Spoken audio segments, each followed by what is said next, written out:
രാഹുൽ ഗാന്ധി നയിക്കുന്ന ഭാരത് ജോഡോ ന്യായ യാത്ര രണ്ടാം ദിവസം മണിപ്പൂരിൽ പര്യടനം തുടരുകയാണ്. 4 ജില്ലകളിലൂടെ 104 കിലോമീറ്ററാണ് മണിപ്പൂരിലെ യാത്ര. വൈകുന്നേരം നാഗാലാൻഡിൽ പ്രവേശിക്കും. മണിപ്പൂരിൽ നിന്ന് തൗഫീഖ് അസ്ലം തയ്യാറാക്കിയ റിപ്പോർട്ട്.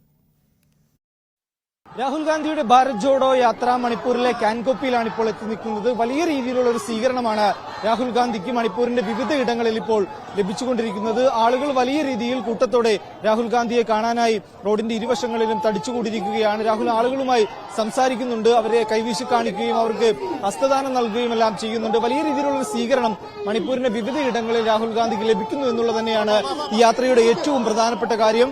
മണിപ്പൂരിൽ നിന്ന് നീതി ചോദിച്ചുകൊണ്ട് തുടങ്ങിയ ഒരു യാത്രയാണ്. അതുകൊണ്ട് നീതി ചോദിച്ചു തുടങ്ങിയ ആ യാത്രക്ക് വലിയ പിന്തുണ രാഹുൽ ഗാന്ധിക്ക് മണിപ്പൂരിൽ ലഭിക്കുന്നു എന്നുള്ളത് തന്നെയാണ് ഏറ്റവും പ്രധാനപ്പെട്ട കാര്യം. വരും ദിവസങ്ങളിലും യാത്ര കടന്നു പോകുന്ന ഇടങ്ങളിൽ വലിയ പിന്തുണ ലഭിക്കുമെന്ന കാര്യത്തിൽ യാതൊരു സംശയവും വേണ്ട എന്നാണ് നമുക്ക് ഈ റാലി കണ്ടാൽ, ഇപ്പോൾ ഈ ഒരു യാത്രയുടെ തുടക്കം കണ്ടാൽ നമുക്ക് മനസ്സിലാകുന്നത്. എന്തായാലും വലിയ സ്വീകരണങ്ങൾ ഏറ്റുവാങ്ങി നാഗാലാൻഡിലേക്കാണ് യാത്ര ഇപ്പോൾ സഞ്ചരിച്ചുകൊണ്ടിരിക്കുന്നത്. ഹരിമുണ്ടൂരിനോടൊപ്പം മണിപ്പൂരിൽ നിന്നും തൗഫീഖ് അസ്ലം, മീഡിയ 1.